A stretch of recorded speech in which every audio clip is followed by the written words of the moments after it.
Olá a todos.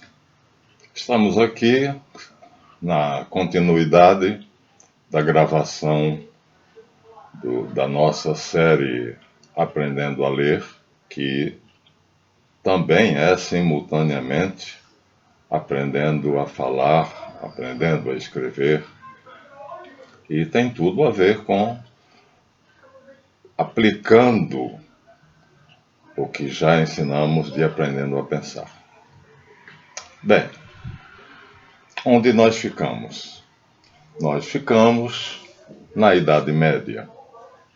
Tínhamos pedido perdão a vocês por termos apresentado este livro de literatura, Presença de Literatura Portuguesa, como sendo de um autor e, na verdade, é de outro. O autor é Antônio Soares Amora e eu tinha dito que era de Domício Proença Filho. Sem problema. Está feita a retificação com as minhas devidas desculpas. E agora, vamos então aqui fazer agora o trabalho de casa, que é aprender mesmo a pensar, aprender mesmo a ler. E como é que nós vamos fazer isso? Simples. Nós acabamos de ver aqui no professor Ismael Coutinho, Ponto de Gramática Histórica, que a língua portuguesa nasceu do latim, mas do latim bárbaro, do latim castrense, do latim dos povos bárbaros, e que foi se aprimorando um pouquinho até chegar ao latim dos povos que falavam mal o latim, mas falavam, quer dizer, o latim da plebe,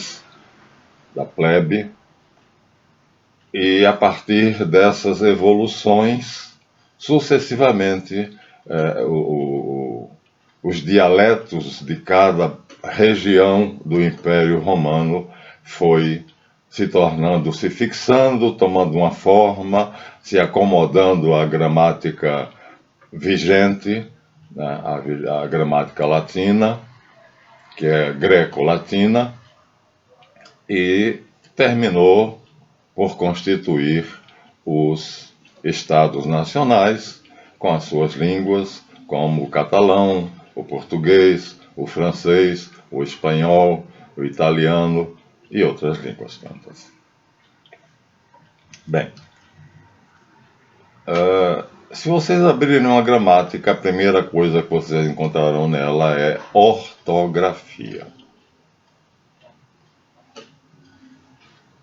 Como já mostramos que a língua sofre um processo de... Nós, professores, temos geralmente a tendência de dizer de desgaste, né? De ruptura, de deslexificação, quando na verdade é um processo natural. Né? É a lei da entropia, tudo muda, planta-rei, tudo muda. Então, aqui no Ismael Coutinho, nós lemos que o latim vulgar só tinha 3 conjugações, porque o verbo por era poer, e hoje nós, em português, temos 4 conjugações. As conjugações eram classificadas de acordo com o final, né? Então, amare, terminado em are, andare, ponere, terminado em ere, audire, terminado em ire, amar, por, partir. Ponere, de ponere se tornou poer, com o desgaste da língua descrito nesses livros. Olha só, de ponere para poer. E ainda ficou uma segunda conjugação, ar, andar, poer, segunda, e ouvir, terceira. Mas, com o passar do tempo, poer se transformou em por. E nós ficamos com a curiosidade que poderia se chamar um absurdo de ter uma conjugação que tem um único verbo, por e seus derivados, que é a chamada quarta conjugação. Então, primeira dos verbos terminados em ar, amar, andar, cantar. Segunda dos verbos terminados em er, vender, correr. E a terceira dos verbos terminados em ir, sorrir, partir, ouvir. Parece que eu tenho dificuldade de encontrar 3 verbos da segunda conjugação, né? Correr, vender e fazer. Então, como tudo muda, Heráclito tinha razão, pantarrei. Então, filosoficamente ou metafisicamente, o universo é governado por Javé, o Deus que se define como eu sou sendo, em mudança. Assim, Hegel, na verdade, tinha razão se ele tivesse se referindo apenas ao nosso universo governado por Javé. Mas existe um Deus maior, o Deus dos patriarcas Abraão, Isaac, Jacó, o Deus de Melquisedeque, o Deus e Pai de nosso Senhor Jesus Cristo, que é El. Sempre acompanhado de um atributo, El Gadol, El Shaddai, El Elyon. Então, na verdade, Elohim, no plural, e na verdade, como vem escrito na Bíblia, na maioria das vezes. Então, esse é o Deus Todo-Poderoso, Deus Pai Todo-Poderoso. Quando eu digo creio em Deus Pai Todo-Poderoso, eu estou falando em El, que na cabala judaica é Ain Sof Aor, porque Javé é um Deus fazedor. O Deus criador é, na verdade, El. Javé foi criado para fazer, diz o rabino Meir Melamed Matzilah. E assim está em todo o texto hebraico original, embora os tradutores tenham traduzido essa parte por e Deus no 7º dia terminou tudo que tinha criado que tinha criado e fizera. No original, ao pé da letra, que Deus tinha criado para fazer. Então Deus criou um Deus fazedor, um Deus para fazer, e esse Deus é Javé. Enquanto El diz Eie Asher Eie, eu sou o ser, Ego Imitaonta, eu sou o ser absoluto, Javé diz Iavé, ou Javé, eu sou o sendo, eu faço ser. E o que ele faz ser é nele mesmo. Ele é como o ovo, a gema e a clara, portanto a clara é imutável, é ele próprio, que não pode mudar, senão deixaria de existir, mas a gema, aquilo que se tornará o pintainho, é na verdade a parte de Javé, onde ele efetua a criação dele. Então ele cria em si mesmo, mudando-se nas diversas formas que a nossa ciência descobre, que nós chamamos o universo, que segundo Einstein tem 80 bilhões de anos-luz de diâmetro.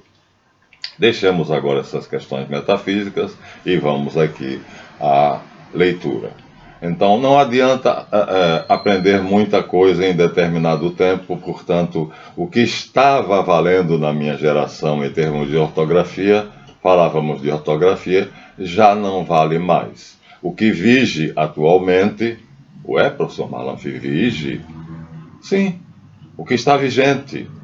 Existe um verbo, aqui nós temos o pequeno dicionário Aurélio de língua portuguesa, e aqui nós temos um grande dicionário de Celso Pedro Luft, super dicionário de língua portuguesa, né? Francisco Fernandes, Celso Pedro Luft e F. Marques Guimarães. Então, em todos os 2 dicionários, se eu for até a letra V, primeiro eu disse vige. Virge, não, vige, de vigente, vigência. Agora, vigir ou viger? Vou ter que saber para procurar o nome do verbo. Então aqui eu estou vou passar para V, as letras são maiores, é melhor para mim. O do Aurélio, as letras são pequenininhas, então aqui eu tenho Vé, mas é vi. vigir ou viger. Então, aqui eu tenho vib, vibrar, e aqui, portanto, vice, vidência, vigente, vigência, viger. Então não é vigir, é viger. Mas quando eu falei o sistema ortográfico que vige, ou seja, que está vigente, eu não me lembrava se o infinitivo desse verbo era vigir ou viger. O que é que eu fiz? Vim tirar a limpo no super dicionário do Celso Pedro Luft, que é o mais famoso dos 3 dicionaristas que compuseram essa obra-prima, essa joia, que foi presente de um aluno. Então é necessário ir lá no pai dos burros, como na minha época se chamava, para poder saber o que é que a palavra significa. Eu usei a palavra vige, aquilo que vige atualmente, ou seja, que está em vigência, que é vigente, que está em uso. E aí continuando a frase, né? Mas para saber, para me lembrar do qual é o verbo que se conjuga na terceira pessoa vige, não tem, é um defectivo, não tem o eu, né? Não tem a pessoa eu, vigo ou vijo, não existe. Então, é defectivo, tem um defeito, não tem todas as pessoas. Então, o sistema ortográfico que vige atualmente, ou em vigência, é uma bagunça. Eu acho que o anterior, o sistema ortográfico brasileiro, que foi abandonado, está sendo, né? Porque tem um tempo, mas já está sendo introduzido na nossa língua do dia a dia, é lastimavelmente, vamos dizer assim, de um valor de 3% do sistema ortográfico anterior. Então nós saímos do melhor para o pior. E se perguntarmos por quê? Porque o Brasil tem um acordo com todos os países que falam língua portuguesa, que são muitos, viu? São poucos não. Muitas ilhas, ilhas que ficam na altura da África, países africanos, né? E vai por aí. Então não é só Brasil e Portugal. Então esse acordo obriga a que nós falemos a mesma língua, pelo menos em termos oficiais. E aí Portugal decidiu mudar o sistema ortográfico da língua portuguesa, ou seja, lusitana, entendamos assim, e automaticamente o governo brasileiro teve que assinar o acordo com todos os governantes que fazem parte dos países que falam língua portuguesa, e o que nós temos hoje, caíram os acentos, caiu o trema, então arguir tinha trema, hoje não tem mais. Linguiça tinha trema para que o U fosse pronunciado, principalmente nos grupos gué, gui, qué, qui, o I tinha que ter trema. Aqueles 2 pontinhos, não tem mais. Se você escrever, o corretor do computador vai colocar uma faixa vermelha embaixo e só tira a faixa vermelha quando você eliminar o trema. Então, para mim, foi 10 passos para trás. 7, para não ser radical. Então vocês já viram que a primeira coisa que eu tenho que fazer é um pai dos burros na minha mão. Por quê? Porque eu tenho que saber ortografia. Mas dificilmente eu saberei tudo de ortografia. O hífen, por exemplo, o hífen era fácil, a regra que determinava o uso do hífen dizia: usa-se hífen em todas as palavras cujo prefixo vem seguido de uma palavra que comece por H, R, L, N, X ou Z. Pronto. Então, se eu tenho vice-presidente, na verdade, eu não precisaria colocar hífen, porque a palavra presidente não começa por H, R, S, I, X ou Z. Então, agora ficou uma bagunça. Agora não se coloca hífen em lugar nenhum. Então, pode colocar tudo sem hífen, que está certo, porque se você for fazer como eu, estudar direitinho e percussientemente, opa! Outra palavra, percussiente. Percussiente. Vamos agora no Aurélio, na letra P. Estou longe eu aqui. Estou em pis, mas é em pé. Pé, peto. É antes. Pés, per. Per, lu. É antes. Peri. É antes. Per, que. Então vou parar perianto aqui, porque em ordem alfabética, eu já procurar no dicionário é procurar em ordem alfabética rigorosa. Então, periante, eu estou com P-E-R, que é o que eu quero, per, mas com A. Eu quero percussiente, então P-E-R-C. Eu vou descendo o dedo, pericárdio, já estou aqui com P-E-R-C, perícia, peristite, periclínio, periculosidade, percote, já passei. Peri, eu quero P-E-R-C, já estou em peri, já passei, é P-E-R-C. Então estou errado, porque eu estou procurando em P-R-I. O I é depois do C, rigorosamente é P-E-R-C. Perda, P-R-D, agora sim. Então, peral, perclórico, vamos chegando perto. Percolação, per, C, depois O, eu quero com U. Percussiente, adjetivo de dois gêneros que percute, agudo, penetrante, profundo. Análise percussiente, análise profunda. Então, é preciso também saber manusear um dicionário. Se não souber, vocês não vão fazer nada com ele na mão, né? Só vão carregar peso.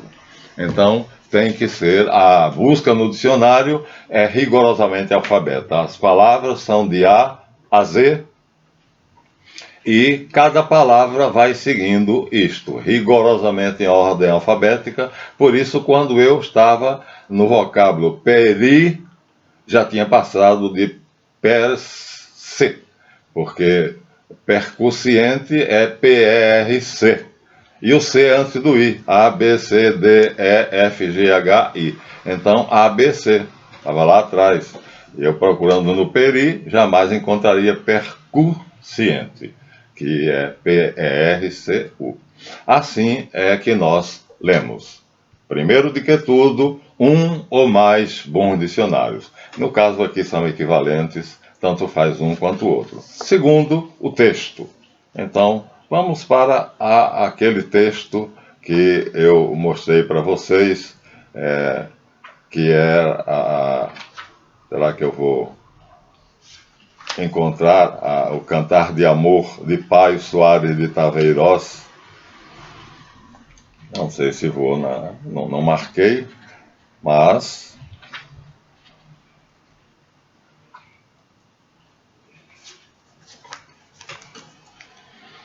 vamos a outro texto. Não estou encontrando. Então vamos de Aires Teles, desejar e bem-querer.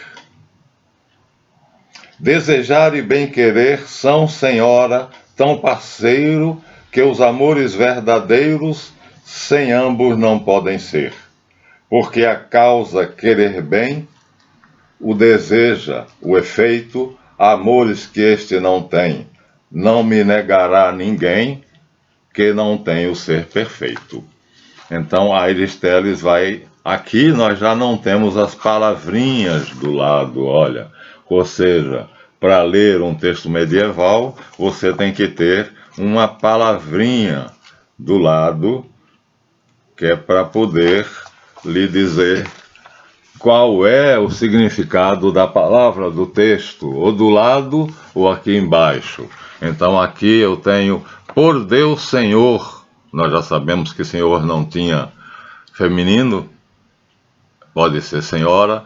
Enquanto eu for de vós tão alongado, alongado aqui é distante, nunca em maior coita d'amor nem além coitado, coita aqui é companhia. Nem a tão coitado foi no mundo por Sá Senhor, fui eu no mundo por você, senhora.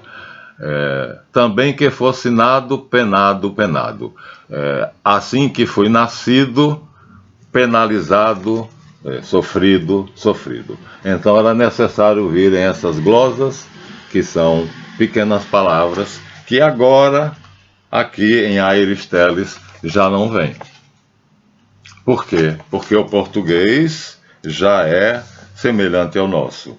Olha só, desejar e bem-querer são senhora, já aparece a palavra senhora no feminino e não senhor, tão parceiro no singular, nós diríamos hoje parceiros, então aqui não tinha plural de parceiro, que os amores verdadeiros são ambos, sem ambos não podem ser.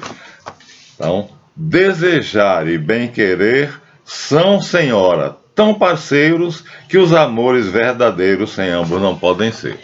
Bom, eu falei o texto, digamos assim, eu li o texto, mas na verdade ler significa compreender. E para compreender eu tenho que analisar. A primeira coisa é a análise morfológica, de morfe, forma. Aqui não tem palavra nenhuma, parceiro está no singular, mas não tem problema, tanto faz. Já amores verdadeiros já estão no plural com S, então já estamos a passos bem largos da nossa língua, lá na época, que já estamos no século XVI, lá do século XII, XIII. Então, primeira coisa que eu vou é saber se cada palavra é conhecida.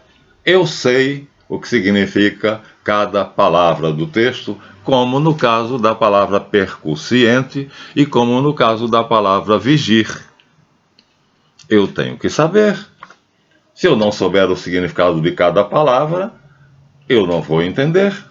Porque entender um texto é saber o conteúdo das palavras. As palavras são formas, morfe, mas elas têm um conteúdo. É como se fosse uma vasilha com algo dentro. A palavra é o continente, a vasilha, e o significado é o conteúdo. Então, é necessário, quando eu disse o sistema ortográfico que hoje vige, eu já conjuguei o verbo viger, mas não tinha certeza se era viger ou vigir, porque é um verbo que a gente não costuma usar. Fui lá até os dois dicionários, tanto o de Celso Pedro Luft quanto o de Aurélio Buarque de Holanda, e em todos os dois dizem que o verbo é viger, e é defectivo porque não tem eu. Então, vige quer dizer ocorre, está em vigência, ocorrendo. Morfológica, eu disse, portanto, as palavras são a forma, como se fosse uma taça, e essa taça tem um conteúdo, que é o significado. Significante é a forma, significado é o conteúdo. Então, análise morfológica, de morfe, forma. Eu vou olhar a taça, mas eu tenho que provar se ela tem água colorida de rosa, ou se é vinho, ou se é, em suma, qualquer substância. Esse saborear o conteúdo é o primeiro passo para ler. Análise morfológica. Olha, se vocês tiverem preguiça de consultar os dicionários, deem o trabalho por perdido desde já. Porque nós temos aqui, só em verbos que pertençam à primeira conjugação, cerca de 10 a 12 mil palavras. Só de verbos que pertencem à conjugação em ar. Cerca de 10 mil a 12 mil palavras. Impossível saber, portanto, tudo o que está aqui. Eu teria que ter uma super memória, uma memória fotográfica. Mas não preciso, é só ter o livro. E tenho dois bons dicionários, todos os dois são famosos, Celso Pedro Luft e Aurélio Buarque de Holanda. Agora eu terei que ter a paciência, então aqui eu sei o que é desejar, é querer, e bem querer é a mesma coisa, é uma expressão semelhante, é, portanto, uma expressão sinônima. São, vírgula, senhora, tão parceiros que os amores verdadeiros sem ambos não podem ser. Encerrou aí a frase. Então, o verbo é são. Eu sou, tu és, ele é, nós somos, vós sois, eles são. Então eu conheço, que é a palavra desejar, ter o desejo por, que é o mesmo que bem querer, querer bem. Senhora, sei o que significa. Sei o que significa são, eu sou, tu és, ele é, nós somos, vós sois, eles são, ato de ser na terceira pessoa do plural.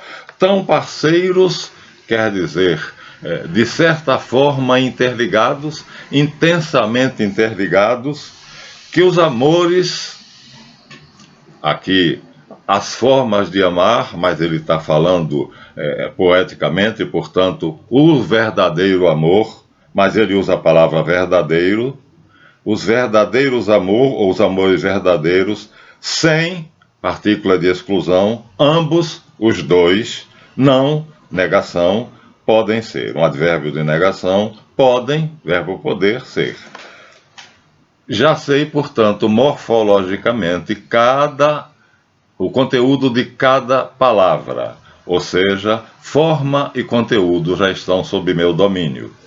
Então, já posso entender. Desejar e bem-querer são, senhora, tão parceiros que os amores verdadeiros sem ambos não podem ser. Ser aqui, o último ser, ele usou como existir, ter existência, não é? Então, que beleza, como é que Aires Teles, conde de Vimioso, fez, é um nobre, né? Aqui já poetando, você imagina que isso era atributo e apanágio da nobreza. Apanágio quer dizer característica, é uma qualidade, né, própria dos nobres. Os pobres não sabiam ler, portanto, não faziam poemas, né? Então aqui só os nobres. Então, simples e uma grande verdade, embora seja poesia, desejar, querer muito, e bem querer, querer bem a alguém, são, porque são dois sujeitos, senhora, a mulher para quem eu estou me dirigindo, tão parceiros, tão amigos, que os amores verdadeiros sem ambos não podem ser. Que para o amor ser verdadeiro, precisa de ambos. De quê? De desejar e de bem-querer. Desejar, que tem a ver com o físico, tem mais a ver com o ingrediente sexual, né? Vamos dizer assim, aquele feeling que pinta aquele clima e eu sinto aquela atração física pela pessoa. Bem-querer não. Bem-querer é apenas querer bem, é platônico, é um amor puro, angélico, mas ele diz que os amores verdadeiros não podem existir, não podem ser, sem desejar e bem-querer, sem ter um amor suave, um amor abstrato, platônico, puro, mas sem o desejo, que é o ingrediente sexual, né? É o clima que pinta e faz com que eu sinta a vontade de abraçar, de beijar e de possuir a pessoa. Que coisa linda, pequenininha, linda, e nós acabamos de analisar morfologicamente, acho que já conseguimos compreender. Vou repetir, de Aires Teles, conde de Vimioso, desejar e bem-querer são, senhora, tão parceiros que os amores verdadeiros sem ambos não podem ser. Entenderam? Os amores verdadeiros, sem o desejo e sem o querer bem, não pode acontecer. Tem que ter as duas coisas. Não posso casar com uma pessoa, viver com ela a minha vida toda simplesmente como irmãos. Isso não é suportável, né? Um dos dois vai se queixar, a não ser que tenham feito esse contrato.